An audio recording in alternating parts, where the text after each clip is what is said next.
A great photo of Caitlin and me popped up in my phone feed just today. As some of you know, we're getting married in a few months, and seeing this moment, it caught my attention. Not just because of what it represents now, but because of what it took to get here. I designed the version for this relationship long before we ever even met. Not in a rigid way, not as a checklist, but as an honest articulation of the life that I was committed to living and the kind of relationship that could actually support and enrich that life, not compete with it.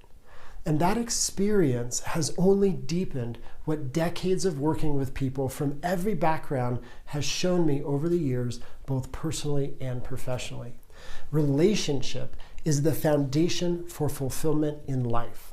We tend to think fulfillment comes from achievement, security, or finally figuring things out.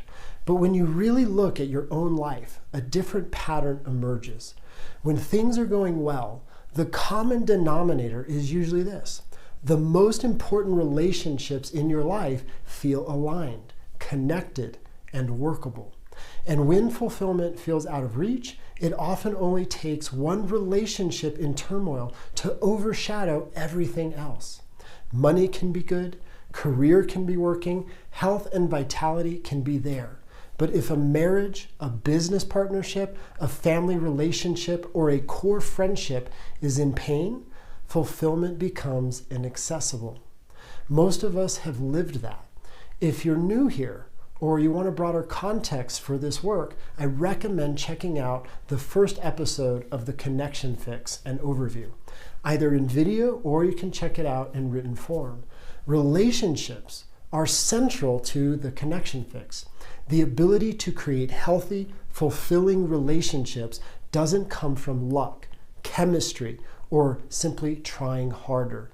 It comes from capacity, specifically the capacity to manage your inner state through yourself. When you can do that, you gain access to a level of clarity, steadiness, and choice that makes vibrant relationships truly possible. This episode begins a new arc inside the Connection Fix, the 5 elements of relationship alchemy. These are the elements required to create outstanding relationships, not just with a romantic partner, but with family, friends, colleagues, and business partners. They are vision, needs, wants, and desires, expectations, boundaries, and communication. All 5 matter, but they don't carry equal weight. Everything begins with and ultimately points back to vision. Vision provides context. Context for who you need to be or become. Context for how you manage your state through yourself. Context for what fits and what doesn't. Without vision, we tend to relate to our emotions in a very familiar way. We notice that we feel lonely, anxious, insecure, hurt, or disconnected. And we immediately start looking outside of ourselves for something to change. We look to a partner to make us feel less lonely.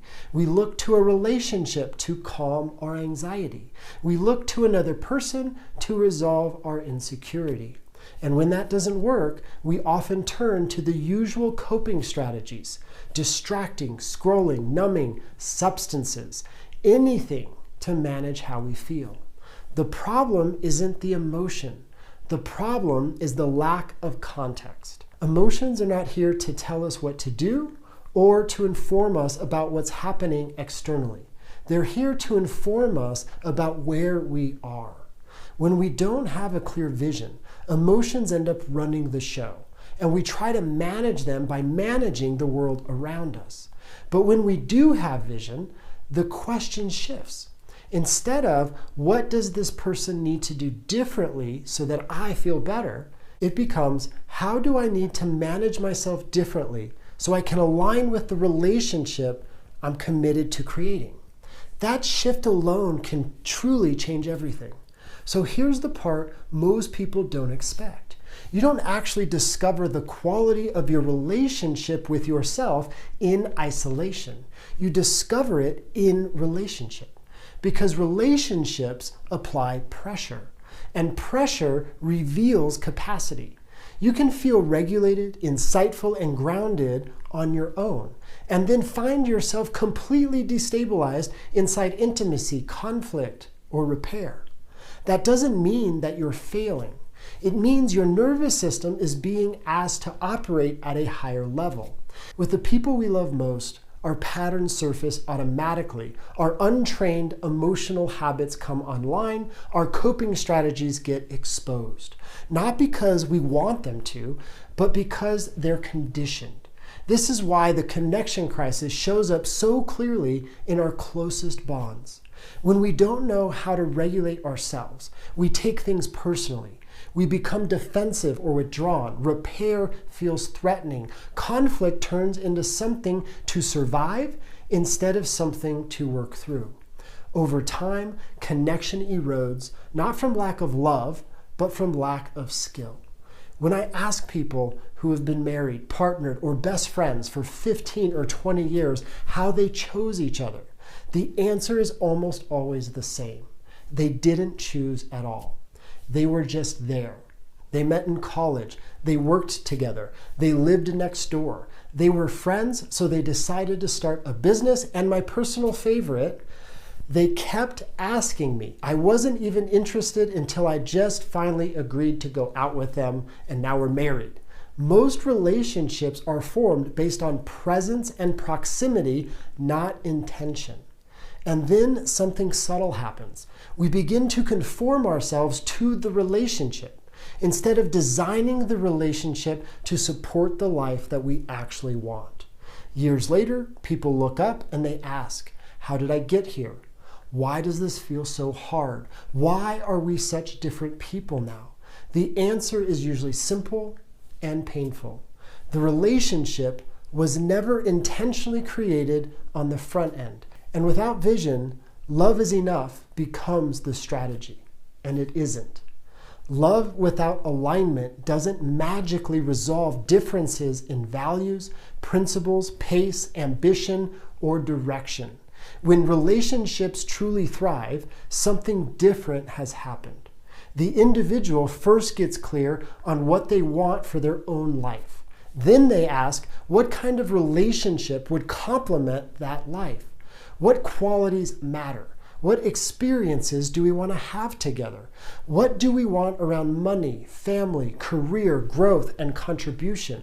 What kind of pace do we want to be living at? This isn't about control, it's about clarity. Because once vision is clear, you gain an evaluation system. You can begin to honestly assess, is this person aligned with where I'm going? In what ways are they a fit? In what ways are they not? And just as importantly, am I embodying the vision that I say I want? Are my emotions aligned with it? Are my behaviors aligned with it? Vision isn't something that you demand others to meet. It's something that you live up to. This is a different paradigm of relationships. What they're for, how they're supposed to work, how to design them instead of just letting them become. One of the most common situations that I see is this. A couple has been together for decades, they've tried hard, they've done their best, and when we finally slow down and look at vision, something becomes clear. One person wants a comfortable, contained life, time together, hobbies, vacations, family, eventually retirement. The other is a high achiever, driven to build, grow, travel, contribute, and they want to keep evolving. Neither one of them is wrong, but their visions don't fit. The conflict wasn't about communication or effort or lack of love. It was about vision. And because that vision was never named early on, the relationship carried the tension instead. If you're already deep into a relationship and beginning to feel this mismatch, the work doesn't start with the other person. It starts here. Number one, become personally responsible for your emotional state. Stop making your partner responsible for your peace, joy, or fulfillment. Number two, clarify your vision for your life. What do you actually want? Number three, define a vision for the relationship that complements that life.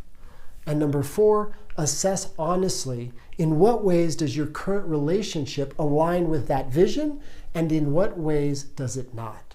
Only after this work do we move into the next elements: needs, wants, and desires. Because without vision, there's nothing to do. If you're not sure where to start, begin here and give yourself permission to be self-focused. What do you want with the self, including your inner experience? And what do you want with your body? Who are the people you're spending time with that enrich your experience of life currently? What activities and experiences do you want to be doing? What do you want service, contribution, and legacy to look like? What kind of pace do you want your life to have? What do you want around money? What things and stuff are important to you? Most people have never been asked these questions, let alone answered them honestly. And if you don't know what you want, relationship becomes a place where you try to manage how you feel through other people. Vision changes that. This is the context from which relationship alchemy emerged. Not as a relationship program per se, but as a training ground. A place to take everything that I teach about emotional regulation, nervous system literacy, self-trust, and inner authority and apply it where it matters most. Because if you can stay connected there, if you can remain regulated in intimacy, disagreement, and the process of repair, the rest of life gets so much easier, not harder. The Relationship Alchemy Intensive is actually going to be happening March 28th through 29th in Denver, Colorado. And this is where we train this work in real time with real people inside real relational dynamics under the kinds of pressure where patterns normally take over. If relationship has been the place where you feel the most triggered, the most confused, or the most disconnected, that doesn't mean that you're bad at relationships. It means relationship is asking you to build capacity. And this intensive is designed to teach you how. I'll share more details soon. For now, just know that space is limited. And if this work is calling to you, I don't want you to miss the opportunity to train it live. Next week, we'll move into the second element, needs, wants, and desires, and why confusing these is at the root of so much relational suffering. Until then, thank you so much for spending this time with me. Have a great rest of your day, and I'll look forward to connecting with you again next week.